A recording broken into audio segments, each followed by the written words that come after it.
Yo he sostenido una tesis que hoy voy a tratar de confirmar con la opinión de algunos otros con más autoridad que yo, que de alguna manera reconfortan esta tesis. Yo decía que nuestra civilización, a la que yo llamo latina, siguiendo el término empleado por Félix Konechny, que era polaco, y no tiene por qué ser acusado de patriotismo latino, porque él no es latino, es eslavo.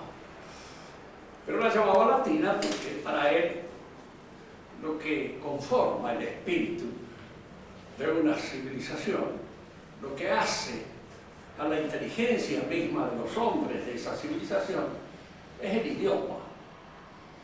Y el idioma con que se aprendió a pensar en esta civilización nuestra es el latín. En latín se aprendió a pensar. Tanto que nosotros podemos decir que nosotros hablamos un latín vulgar, echado a perder, pero de alguna manera es otros idiomas romances, francés, italiano, catalán, portugués, el inglés mismo tiene muchas cosas del latín, y por lo menos han aprendido la sintaxis del latín. Los alemanes no, pero en cierto modo han arreglado su idioma, organizándolo sintácticamente a partir de la influencia latina. En esta civilización nuestra, lo que hace al fundamento, a la forma de la civilización, es la religión. Entonces podemos decir nosotros que todo el desarrollo de nuestra civilización está fundado en la religión. Fíjense que nosotros estamos viviendo ya las postrimerías de lo que podríamos llamar el proceso revolucionario de nuestra civilización. Es decir, un proceso de descomposición. Ese proceso de descomposición, hemos afirmado en más de una oportunidad, es la descomposición, la naturalización de las ideas fundamentales del cristianismo. No se podría explicar la revolución sino a partir del cristianismo. Es el cristianismo el que la funda, un cristianismo indudablemente laicizado, echado a perder, convertidas las verdades sobrenaturales del cristianismo en verdades naturalistas, que por sí mismas nos damos cuenta de que no pueden realizar nada.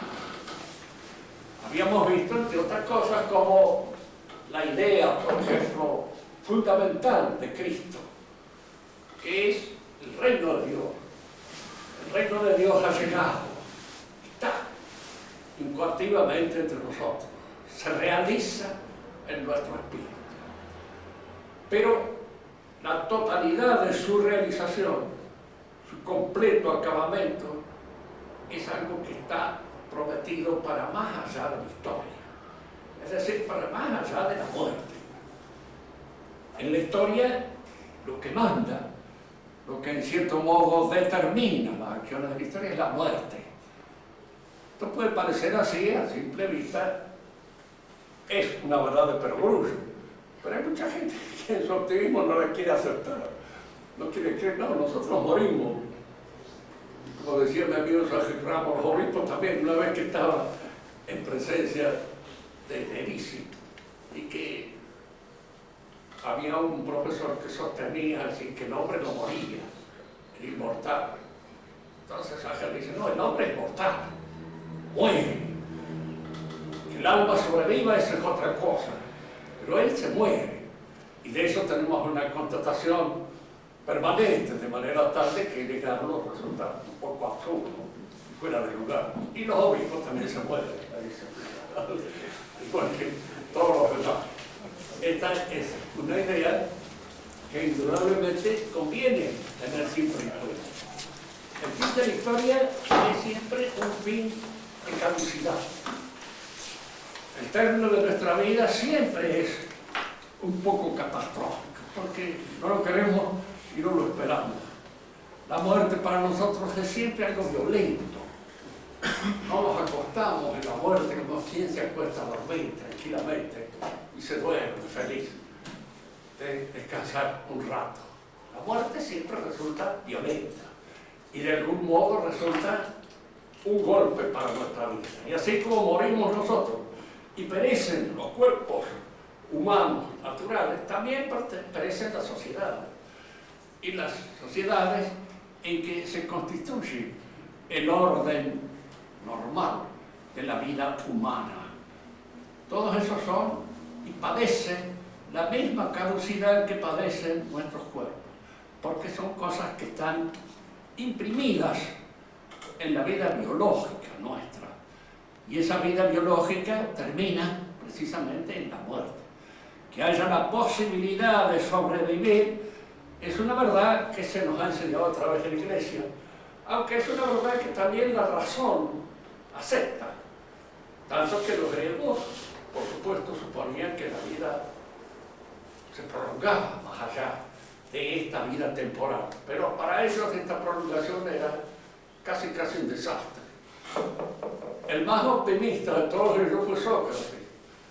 Cuando le dicen si se quiere escapar de la cárcel donde estaba allá juzgado por acedeia, es decir, por estar en contra de la piedad propia, oficial de los griegos, él dice, no, yo no me puedo ir, no me puedo presentar ante los dioses que me criaron, dice, diciéndole que me fui de mi ciudad por una cuestión así puramente personal. Entonces, yo me quedaré acá, porque ¿qué va a pensar de mí los dioses que me criaron cuando me vean aparecer? Esta es una idea que ya tenían con mucha claridad en el tiempo de Sócrates las testas más importantes de Atenas. Decimos entonces que las cosas nuestras sociedades, están afectadas por la caducidad de nuestra vida natural, de nuestra vida biológica. Y por eso en las civilizaciones se ve este ritmo en que las pautas más importantes, los principios que se vivieron con más vigor y más fuerza, van perdiendo con el correr del tiempo su vigor y su fuerza. Se van debilitando. En nuestra civilización ha pasado algo todavía peor. Hay un dicho griego que importa siempre tenerlo en cuenta. El deterioro de las cosas más nobles es el peor de todos los deterioros. Cuando se cae, diríamos así, los que tienen principal valor dentro de la sociedad, esa caída es realmente un desastre. Entre nosotros, un cura corrompido es mucho peor que cualquier otra cosa. Y por eso, en cierto modo, son los curas tan observados por la sociedad en general. Y en esta sociedad nuestra, donde ustedes están viendo siempre con esa pizca de ironía y con esa pizca de escepticismo, ver que cae. Se arruinan los curas y se arruinan los militares, el orden de una sociedad está perdido. Y en cierto modo nos damos cuenta de que eso hasta cierto punto es cierto. Decíamos entonces que el principio que hace al fundamento de nuestra civilización es la religión. Y que el proceso revolucionario es un proceso de laicización de estos principios sobrenaturales.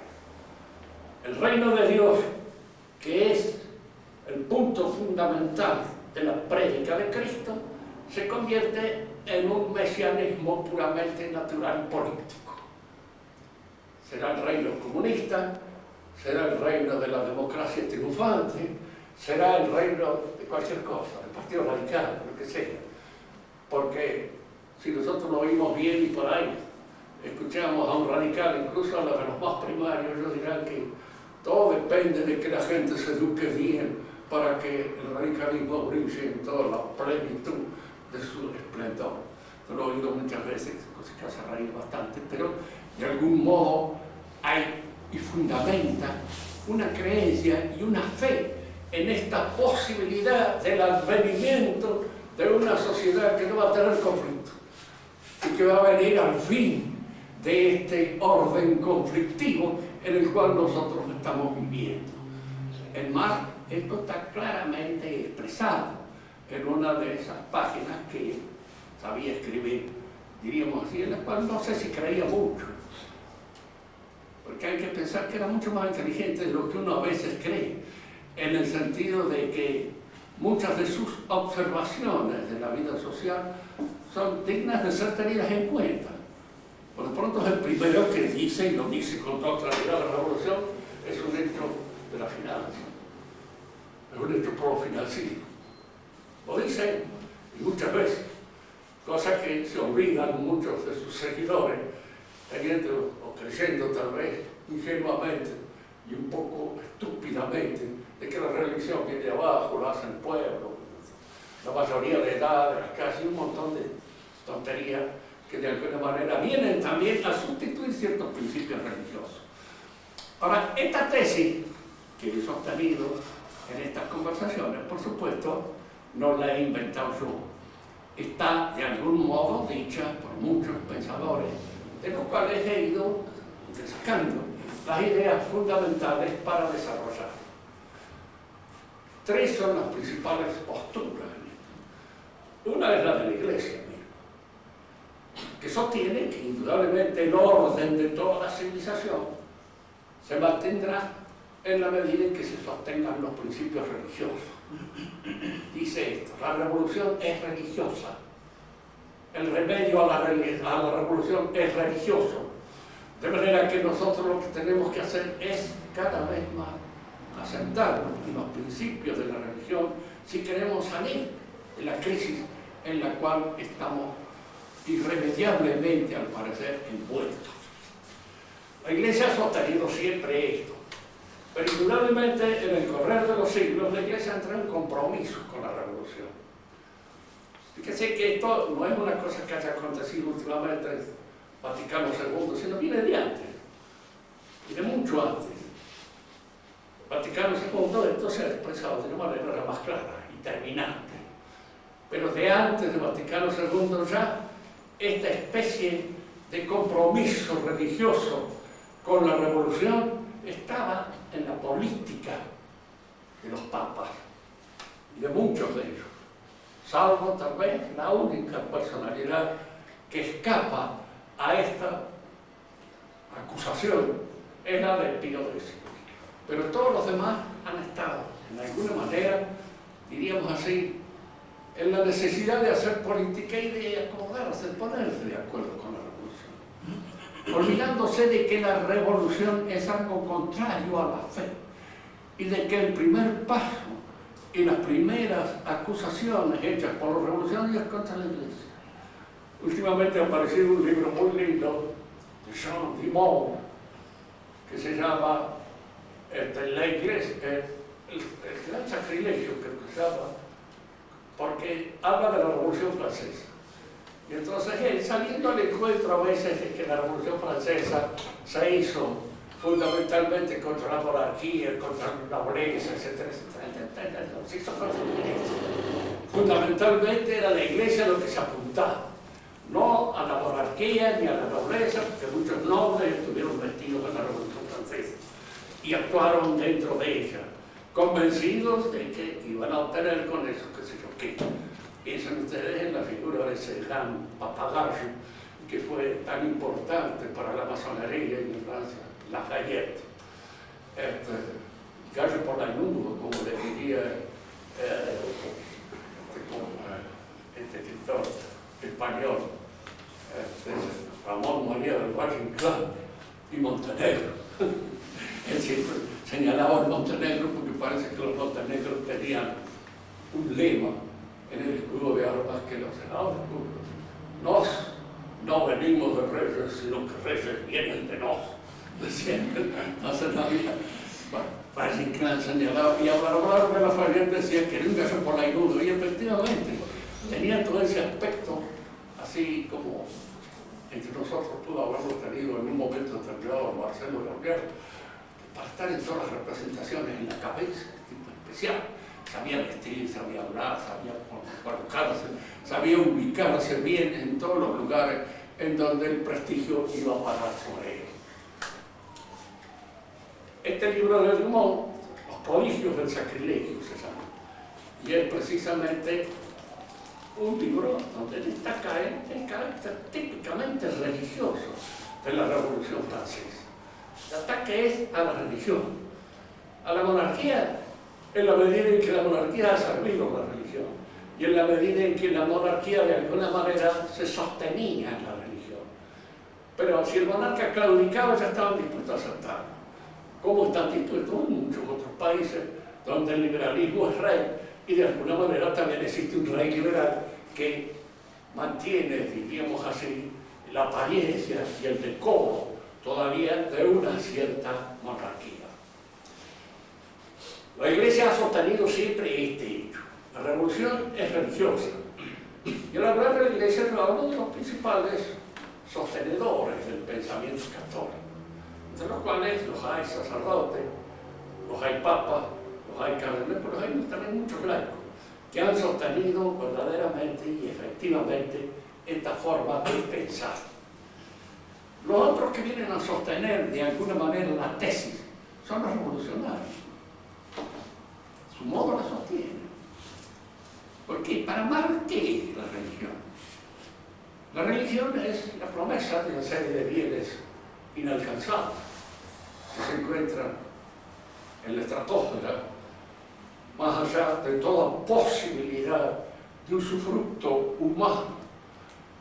Lo que debemos obtener nosotros es eso mismo que yo señala, pero realmente, verdaderamente, efectivamente, acá y ahora.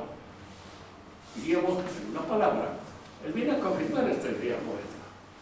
La revolución toma la palabra de la religión y trata de traducirla a un idioma netamente naturalista, laicista, puramente histórico. Y que sí que acá hagamos una pequeña aclaración. Los judíos, los hebreos, vamos a hablar con precisión, porque el judío nace después, y en cierto modo surge, por lo menos por la forma en cómo se señala al judío dentro del Evangelio y dentro de las cartas mismas de San Pablo. El judío es el hebreo que ha optado en contra de Cristo, el que ha puesto en contra de él, y el que de alguna manera no reconoce a Cristo como el Mesías. A ese se lo trata de judío. Y a los otros, hebreos. Fíjense que San Pablo tiene una de las cartas que dice, haz hebreo, a los hebreos. Y cuando él habla de la época en que él actuaba dentro de los judíos, con eso dice judío, o es hebreo, porque él estaba actuando en persecución del cristianismo. Y él estaba actuando precisamente en aquellos que se levantaban contra el cristianismo. Y él lo señala con toda claridad. Y en los evangelios también nosotros, vamos a ver muchas veces, la palabra judío está referida a todos aquellos que se oponen a Cristo y que están en contra de él. Los demás se llamarían hebreos. Los hebreos se distinguieron inmediatamente en el mundo antiguo de los paganos. ¿Por qué? Porque tenían su esperanza puesta en un acontecimiento religioso que iba a suceder en el tiempo, que venía. Ellos fueron y se constituyeron como una civilización determinada en función de la idea fundamental de la alianza con Dios. Había sido el pueblo elegido para que de ese pueblo naciera el Mesías. Y este es un acontecimiento que se iba a dar en el futuro. En un futuro histórico, por sí mismo. Iba a venir el Mesías. Fíjense que el mundo pagano no tenía ninguna fe y ninguna esperanza puesta en la historia. Para un pagano cabal, la historia es el reino de la muerte. Son de las cosas mueren y perecen. La mayor parte de sus funciones religiosas, la mayor parte de las ideas principales de la religión pagana consisten en revivir, en volver al tiempo en que se dio el paraíso terrenal. Lo interpretaban como podían, pero esta idea del paraíso es una idea universal. Está en todas las civilizaciones, está en todas las culturas. Y de alguna manera podemos decir que en la cultura griega la mayor parte de los mitos de los griegos era la posibilidad de un retorno a la forma primera, a la forma en cómo las cosas se hicieron en el principio. Porque en la medida en que transcurre la historia y que van sucediendo las generaciones, para el pensamiento pagano todo va degenerando. Fíjense que es todo lo contrario del pensamiento moderno. El pensamiento moderno es un pensamiento que se funda en el optimismo del progreso. Cada vez se mejor, cada vez vamos más lentos, cada vez esto va mejor y todo esto se mejorará mucho más con el aumento de la ciencia y con el aumento de la solidaridad y con el aumento de un montón de otras cosas que vienen adjuntas a este optimismo un poco sonso que es propio de la época en que nos toca vivir. Para los paganos esto no era así. El mundo de la historia es el mundo de la muerte, es el mundo de la degeneración. Y si ustedes recapitulan, recuerdan en la visión profética de Daniel, cuando Daniel describe las edades tal como se dan en ese comienzo, que ha sido lo que Nabucodonosor vio en su sueño. Al principio es el oro, después viene la plata, después viene el bronce y al último el hierro, que están en las piernas del coloso. Estas edades, oro, plata, bronce, hierro, son edades que están estableciendo una decadencia. Al principio fue mejor, después las cosas se empeoran y las generaciones van perdiendo su vigor, su fuerza, su valor. Fíjense que si uno lee a veces en la Ilíada y en la Odisea, muchas veces aparece esta noción. Héctor levantó con sus manos una piedra, dice que difícilmente los hombres de hoy puedan levantarla, dando a entender de que el hombre antiguo, adicionalmente, era más fuerte. Indudablemente es una idea tan falsa como cualquier otra, y no hay ninguna posibilidad de explicarla, ¿cierto? Pero está en la mente del antiguo. El hombre antiguo es el hombre que vive en el recuerdo de lo que fue el paraíso, al cual se retorna a través del mito. Casarse, por ejemplo, es un acto religioso por el cual se retorna a la relación de la primer pareja. Casar, salir a casar es lo mismo. Se recuerda el primer casa que el hombre realizó.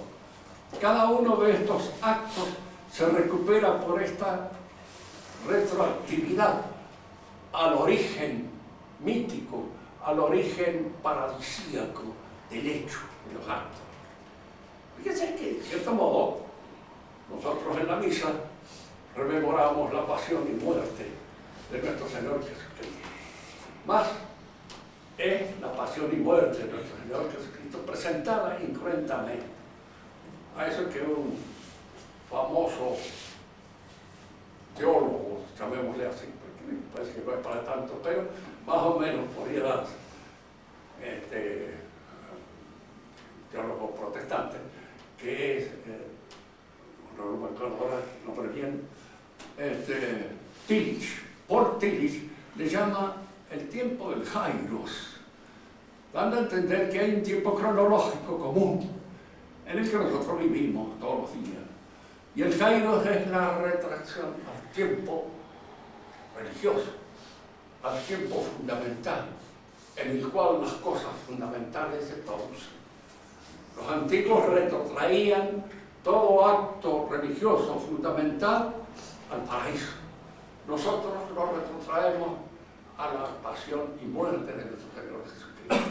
que es la misa, que representa precisamente ese tiempo recuperado, el Kairos, ese retorno al tiempo fundamental, al tiempo primordial. Hemos visto entonces que en alguna medida los revolucionarios saben que ellos están realizando aquello que en algún modo está anunciado por la Iglesia. Y si se lee con grano sali algunas de las encíclicas actuales, se verá este pensamiento de que en realidad el cristianismo ha traído aquí esa promoción de los cambios sociales, ha traído como consecuencia esta situación, diríamos así, triunfal, que la revolución propone. Porque en estas encíclicas hay ya un compromiso revolucionario claro, activo, que está actuando en el pensamiento de la Iglesia actual. Ya esto lo examinaremos con más detenimiento en otra oportunidad. La otra opinión que viene a conformar nuestra idea y que de alguna manera no es también de ningún modo una opinión cristiana, es la de Nietzsche. Nietzsche es un pensador, yo no lo he leído mucho, confieso, porque me empastela un poco, no sé si es por causa de las traducciones que lo hacen demasiado enfático, demasiado grandilocuente, demasiado, digamos así, amigo de pronunciarse como un león. Y era un pobre infeliz, hablando, digamos, no como un pensador, era un pensador importante, pero un pobre hombre. Cuando uno piensa en muchos imitadores de él que lo imitaban, pero con alguna más exigencia. Gabriele D'Annunzio lo imitaba con Nietzsche, pero Gabriele D'Annunzio era un italiano lleno de polenta, con una vitamina para regalar. Y este era un pobre diablo que vivía refugiado en algunas pensiones para jubilados, en donde acabó muriéndose. Gabriel D'Annunzio, cuando quería darse una casa bien, se alquilaba un palacio. No lo pagaba, lo echaban posteriormente con todas las cosas que había dentro, pero él se alquilaba y vivía en un lugar donde, digamos, antes a lo mejor se daban las misas, y él ahí ponía su cama donde recibía a sus queridas amigas, y de algún modo tenía la vida, digamos así, hecha a lo grande, porque tenía esa polenta que al pobre Nietzsche le faltaba en su vida de león. La única mujer que trató de conquistar fue a Luz Salomón. Luz Salomón, y ella se aburrió de oírle hablar de filosofía y de estupideces, en vez de hacer lo que tenía que hacer. Y entonces lo cambió por otro, un poco más normal. Pero en Nietzsche, a pesar, diríamos así, de esas debilidades propias de su temperamento, hay un pensamiento muy bien llevado. Para él, el padre de todas estas porquerías modernas, de la democracia, del socialismo, de todas estas cosas que apuntan a la decadencia, es el cristianismo. Lo dice así. Hace una pequeña excepción para los grandes, digamos, eclesiásticos de la Edad Media, a los cuales no puedo decir por qué él les rinde homenaje. Porque habla muy mal del cristianismo casi siempre, pero de los grandes eclesiásticos de la Edad Media no. A eso los considera un poco aparte. Les da su verdadero tono de grandeza. Pero él señala al cristianismo como que de allí van a surgir todas estas cosas, todo este debilitamiento de la vida humana que consiste en el socialismo y en la democracia, que son los dos monstruos más execrables que existen dentro de la cabeza de él. Para él esto es el indicio claro, diríamos así, de un movimiento de decadencia, de un movimiento de desfallecimiento de la vitalidad provocado por el cristianismo. El cristianismo para él es el que produjo la idea de la igualdad de los hombres. Y la igualdad indudablemente entre los hombres no existe. Podríamos decir, bueno, si el cristianismo ha sostenido alguna vez que todos los hombres son iguales, el cristianismo está pensado por el zanahorio, porque realmente no ha visto, no se ha dado cuenta que todos los hombres son desiguales, no iguales, sino que son distintos. Y precisamente en la distinción y en la discriminación es donde está el verdadero sentido de la percepción de la jerarquía. El cristianismo nunca enseñó la igualdad de nada. Hay algunos que se puede salvar la mujer, se puede salvar el hombre, sí, pero por eso no son iguales. Uno es una mujer y el otro es un hombre. Y hay acá distinciones perfectamente señaladas por la naturaleza, y el que no las ha advertido, por el es realmente digno de ser compadecido. Pero son desigualdades señaladas.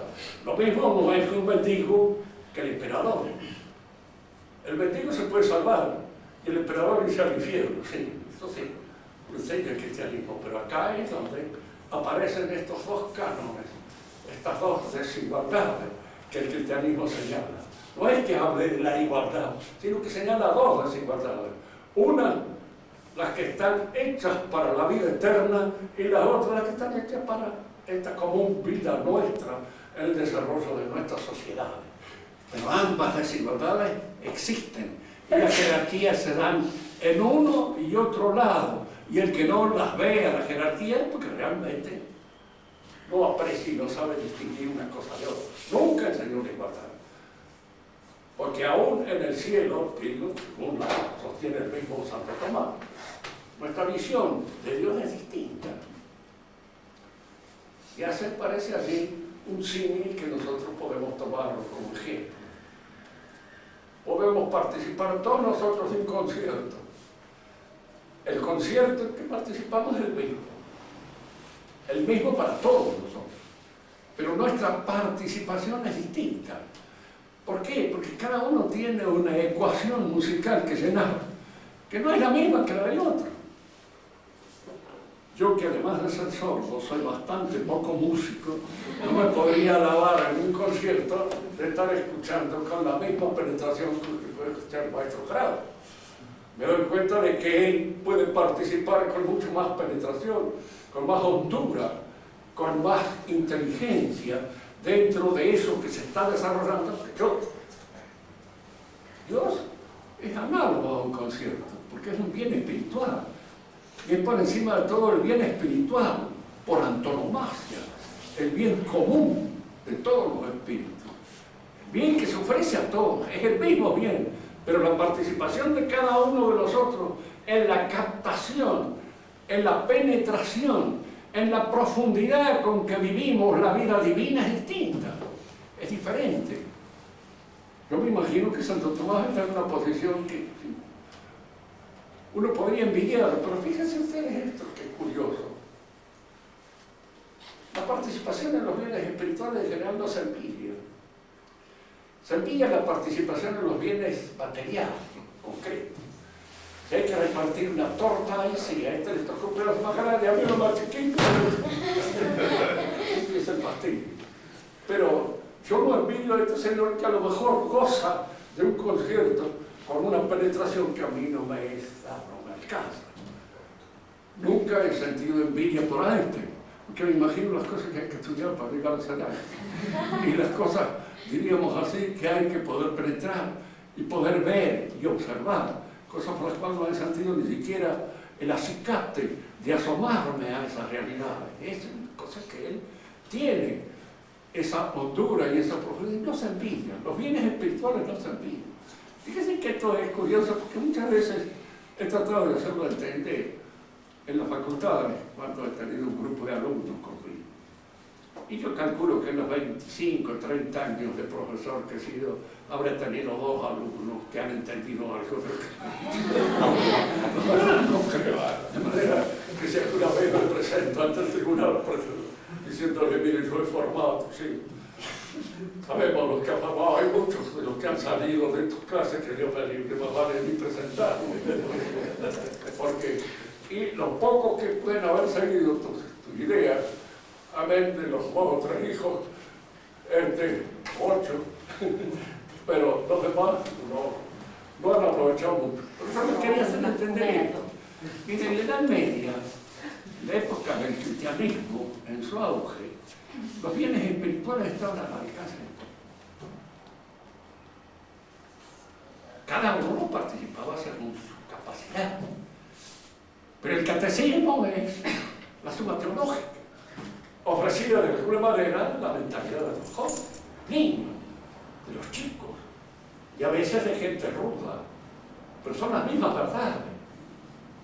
La ética, la moral enseñada, que los que están más arriba pueden a veces llevársela por delante, pero eso es otro problema. Los de abajo también se lo pueden llevar por delante.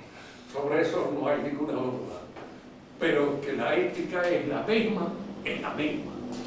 Que las verdades enseñadas en la iglesia parroquial o en la iglesia catedral o en cualquier otra iglesia son las mismas para todo el mundo que está allí. Todos son de alguna manera enseñados sobre la base de las mismas morales, de las mismas virtudes, de los mismos valores. Todos ellos son iguales. A partir del Renacimiento no.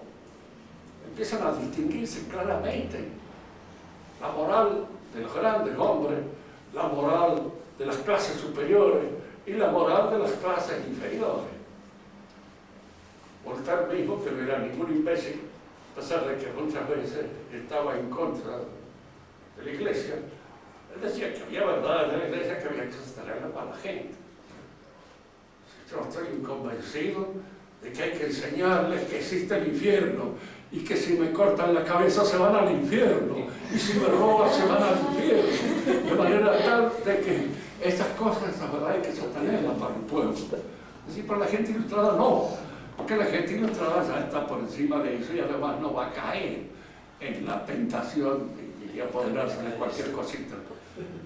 Sobre eso es muy discutible en la actualidad, pero de cualquier modo se ha perdido también mucho la idea de lo que eran las clases superiores antes de lo que son hoy las clases que matan. Que si hay algo que no tienen clases son los de las clases que matan. Decimos entonces de que todos esos bienes están al alcance de todo el mundo. La iglesia era un museo. Me decía un amigo mío una vez que era muy anticlerical: he visto todos los bienes que hay en el Vaticano, las riquezas. Le digo, ¿qué te parece? ¿Se pueden hacer empanadas o se pueden hacer albóndigas con todo eso para repartir entre los pobres? Y al fin de cuentas los va a comprar un norteamericano rico que los va a exhibir posteriormente en su casa. ¿Cree que la iglesia reparta eso? La iglesia es un museo. Y como un museo tiene un montón de cosas, pero aquí la veamos todos nosotros. Y si en un momento determinado un sacerdote se pone arriba de los ojos 3 cosas que lleva, un manto suntuoso, le digo, eso es una cosa para la exhibición del público, pero no es porque en verano debe ser espantoso ponerse en cosas de esas, pero allí están. Es decir, todos los bienes en esta época están al alcance de todos. En la actualidad, fíjense que a veces hay bienes que tenemos hoy, tenemos computadoras y un montón de cosas, de las cuales la mayor parte de la gente no entendemos un pito. Y ya ni siquiera diríamos así, ¿no? Sabemos que son, y si se llegan a descomponer estamos fritos, porque a veces el capaz de arreglarla no existe en este pueblo, ni existe en el pueblo de más allá, que es más grande que este, y hay que ir a buscarlo no se sabe dónde. Antes, qué sé yo, si se le rompió la rueda de un sulky, cualquier paisano la podía arreglar de alguna manera, como puede. Pero en la actualidad todos estos aparatos están por encima a veces del entendimiento del común de la gente. Se separan. Hoy día los que conocen ciertas cosas están al tanto de un montón de ciencias y saberes que están muy lejos del común de la gente, que ellos ni los conocen ni lo saben. En la época medieval no era así. Decimos entonces que está el pensamiento católico tradicional que sostiene que indudablemente son los fundamentos principales, las verdades de fe, los dogmas de fe, lo que sostienen la civilización. Están los comunistas, los socialistas, que todavía existen, que de alguna manera sostienen de que a todo eso hay que hacerlo posible, hacerlo práctico, no dejarlo para el cielo, sino hacerlo acá. La felicidad debe ser alcanzada acá. el reino de Dios debe ser alcanzado. No cuentan con uno de los dogmas de fe que es conveniente enseñárselo a todos: la naturaleza caída del hombre. Se dan cuenta de que el hombre es una naturaleza caída. Y al decir que es una naturaleza caída, queremos decir que es un ser que está inclinado a la corrupción y al mal, y atraído por la corrupción y por el mal, atraído de una manera a veces bastante fuerte, y bastante más fuerte que la atracción que puede ejercer el bien sobre el mundo. La que ejerce el mal suele ser siempre más inmediata, más concreta, más fácil de alcanzar y más fácil de obtener que la otra, que es más difícil de alcanzar. Y después está la opinión de Nietzsche, que sostiene efectivamente que sí, todo el mundo moderno es el resultado de estos principios cristianos, que traen en su propio contenido, en su propia interioridad, esta decadencia que en la actualidad estamos viviendo. Porque es a partir de Cristo, fíjense, Nietzsche muchas veces en la actualidad se piensa muy antijudío, pero no era tan antijudío como parece, no lo era. Y al contrario, reconoce los ciertos valores a veces que tiene el pueblo judío como pueblo. Yo me acuerdo a veces haber leído en la enciclopedia judaica, que está acá en la Universidad Nacional de Cuyo, yo le he ojeado mucho, he leído así muchas cosas interesantes, importantes, está en inglés, pero está escrita por judíos, la mayor parte de ellos. Y donde hablan a veces, acusan de antijudaísmo a hombres que no. Yo, un escritor que he leído mucho y que he leído en mi época bastante, a Gobineau, que pasa por ser el, digamos así, el mitómano de las razas, que tiene uno de los libros de él que se habla de desigualdad de las razas humanas, en donde él habla precisamente de la superioridad sobre las otras razas de la raza aria. Y entonces los judíos, claro, arios, los nazis se apoderaron un poco de esta idea y la llevaron, digamos, en cierto modo, a ese estado de conflicto tremendo que ellos plantearon. Eso no está en Gobineau. Gobineau se considera que los judíos son medio arios, que tienen algo de arios, porque por el valor que han demostrado, por la tenacidad que tienen en defender su propia apuesta, por esa capacidad innegable que tienen para sobresalir, para imponerse, incluso al imponerse a gente tan aria como podían ser los alemanes de su época. El partido de los alemanes contra los judíos ocupaban lugares muy importantes dentro de la sociedad alemana, que los alemanes hubieran querido que fueran ocupados por alemanes. Pero los judíos tenían capacidad para meterse, para entrar, para alcanzar posiciones, que no es una capacidad que tiene cualquiera. Y Gobineau se las reconocía. Y estaba dispuesto, digamos. Les digo una cosa, Gobineau era otro, como de los que viven siempre necesitados de dinero. Entonces los que viven necesitados de dinero acaban siempre en manos de un usurero. Y entre los usureros predominan los judíos.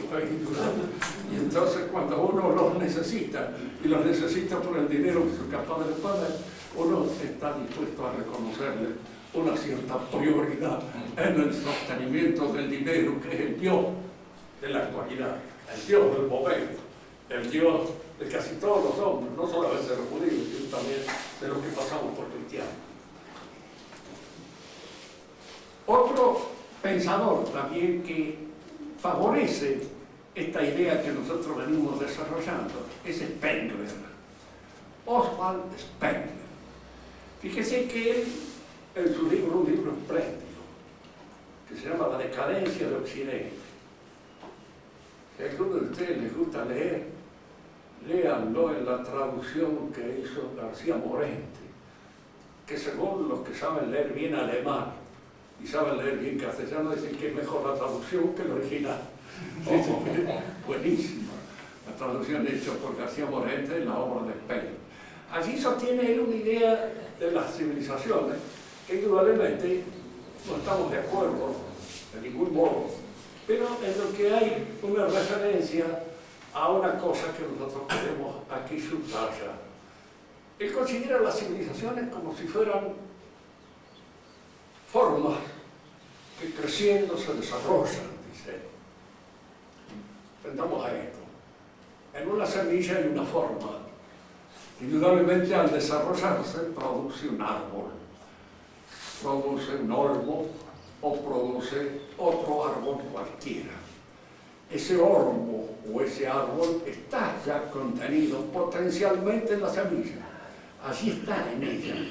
Y luego se desarrolla de una manera determinada y completa según las exigencias de la forma inscrita en la semilla. Las sociedades humanas, llamadas civilizaciones, a las cuales les llama cultura, haciendo acá una confusión que en nuestra lengua no existe. Para nosotros la civilización es una sociedad determinada, que puede abarcar muchas sociedades de tipo político, como es la civilización a la cual pertenecemos, a la que hemos llamado latina. Y la cultura es el proceso por el cual ciertas personas adquieren dentro de esa civilización los valores más fundamentales de ella. La cultura, más bien, diríamos aquí, se analoga con la educación, porque es lo que se obtiene a través de un proceso educativo. El hombre culto es el hombre que posee dentro de una sociedad, encarna los valores más altos de esa sociedad. Fíjense que no hay que confundirlo con la erudición. Ser culto no es lo mismo que ser erudito. Alguien puede ser muy erudito y ser fundamentalmente inculto. Y alguien puede ser culto y no tener una erudición así muy grande en materia de conocimientos históricos o filosóficos de cualquier otra índole. Porque la cultura está inscrita en las costumbres, en los usos, en el modo de comportarse, de vestir, de estar parada, como dice el tango. Y allí es donde se manifiesta precisamente la cultura de una persona, de un hombre, de una dama, de una mujer. Es donde se distingue una dama de una loca. Se distingue precisamente en su manera de actuar, en su manera de obrar, en su manera de proceder. Y lo mismo se distingue un caballero de un individuo que es una torrante. En eso es donde aparece y emerge la cultura. Para el Spengler hay una indistinción. Es decir, el pecado de hoy es discriminar. Y el pecado que él comete es que no discrimina bien. Y no distingue, no aprecia la distinción precisa que debe existir entre la cultura y la civilización. Él habla entonces de cultura como si fuera una civilización. Y cada una de las civilizaciones que él examina crece y desarrolla un contenido interior, una forma semejante a la que se desarrolla en el crecimiento y en la florescencia de un árbol. Él no habla de las religiones como hablamos nosotros. La distinción está en esto. Él es un hombre moderno y que está afectado precisamente por los principios fundamentales de la revolución. El inmanentismo, el evolucionismo, el historicismo, el democratismo y el progresismo. Son elementos que le afectan de distintas maneras, ¿no? Porque él sigue en esto mucho a Nietzsche. Al democratismo lo acepta indudablemente, pero con una diferencia. Lo acepta como el resultado acabado de un desfallecimiento de las fuerzas morales. Y la religión para él es algo que el hombre inventa, como el arte, como la ciencia, como la política. No es algo que viene de Dios. Para el creyente no. Pero generalmente estos cuando hablan de religión nunca consultan al creyente. Le parece que es completamente innecesario. Es como si al hablar de música nunca consultáramos al músico, sino que consultáramos precisamente a los que como nosotros son bastante sordos y de alguna manera no escuchan. Entonces se consulta precisamente a eso y no al que sabe. Que el creyente es el que tiene una experiencia viva de lo que la religión es. Indudablemente todo aquel que tiene una experiencia viva de lo que es la religión sabe que es algo que al hombre le adviene, que él lo inventa. Que si él lo inventara, no creería. Si esto fue un invento mío, pues esto para mí no significa nada. Que yo invento, puedo hoy o mañana cambiarlo por alguna cosa. Hay en un libro lindo, escrito por ese Lanza del Basto, que tiene algunas cosas bastante discutibles. Pero en este libro dice una cosa muy interesante, muy linda, que están todos los apóstoles reunidos, y en una de esas, Judas, que es el intelectual para los apóstoles, los reúne a todos los demás. Y les dice, mire, si yo pensé una cosa, que Jesús es el Mesías, que es Dios. Dice, entonces nosotros miran. Digo, si a nosotros también nos parece que Judas se enoja, ¿cómo? Es una idea mía. Dice, acabo yo de inventarla, de descubrirla, y estos papanatas, ahora también resulta que ellos llegan a la misma conclusión que yo. Dice, esto es lo que yo no puedo admitir. Yo admito que algo es cierto, siempre que lo he inventado yo, que de alguna manera sea yo el que lo administre y el que lo dirija, pero si resulta que es el Mesías. Normado. Fíjense que generalmente la verdad es mostrenca, ¿no es cierto? Que no, y no son cuatro, estamos todos de acuerdo. No sé cuál fue el primero que me lo enseñó, pero me influyó toda la vida. Sigo pensando que dos y dos son cuatro. Lo interesante, lógico, es que dos y dos sean cinco. Y que de alguna manera yo piense que sean cinco y logre originalidad dentro del pensamiento general. Dice que como los errores son nuestros, nos afianzamos más a ellos. Y las verdades no son nuestras. Las verdades son de todo el mundo. Resulta que todo el mundo puede acceder a ellos.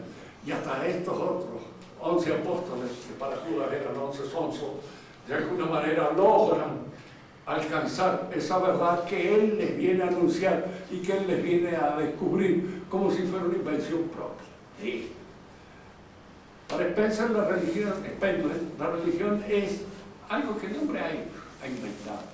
Indudablemente entra dentro de las actividades espirituales del hombre, pero no es algo que Dios nos ha dado. Y por eso su idea, diríamos así, de la civilización padece de este enorme defecto. Porque si él se diera cuenta de que Dios, al darnos, al enseñarnos ciertas verdades, nos ha tomado desde adentro, se ha instalado en nuestra interioridad, se ha instalado en nuestro fuero íntimo. Eso es lo que la religión hace y lo que en cierto modo todas las ideologías le envidian. ¿Por qué estos curas pueden dominar así la imaginación de toda esta gente y le hace creer un montón de cosas que nosotros no le podemos hacer creer? ¿Quién? Los defraudamos a cada rato.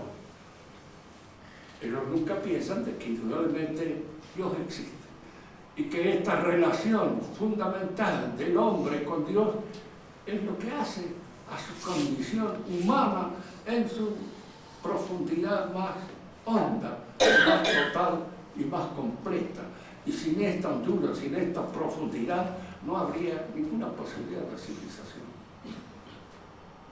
Por eso decimos, para terminar esta conversación, la revolución es algo religioso y el remedio es religioso, fundamental. ¿Por qué en la actualidad se lucha tan mal contra la civilización? Porque la Iglesia ha perdido su magisterio. No logra, no tiene bien su magisterio. ¿Quién puede ser el magisterio si no es el magisterio de la Iglesia? El Papa. Nadie lo puede reemplazar. Nadie puede decir yo soy el Papa. Y ahora de alguna manera el magisterio lo ejerzo yo. Lo único que podemos decir, en cierto modo, es decir, yo voy a hacer lo que hicieron los grandes papas, o voy a pensar como pensaron ellos, y tratar de recuperar esas verdades que ellos adquirieron, en la manera en que me sea posible. Pero la revolución ha penetrado en el recinto de la Iglesia. Lo decía con toda claridad Pablo VI. El humo de Satanás ha entrado. Sí, lo dijo. Y parece esta referencia en muchos de los dichos de él. Es cierto. Y luego de Satanás había entrado en él también. Y de alguna manera tal vez esto no lo había apreciado con tanta ecuanimidad como lo vio en un momento determinado. Porque estas cosas, al hombre que conserva todavía un poco de religión, o sea, no ve. La próxima clase seguiremos. Si alguno quiere hacer alguna pregunta para aclarar algo que pueda haber quedado en la oscuridad de un discurso no muy claro.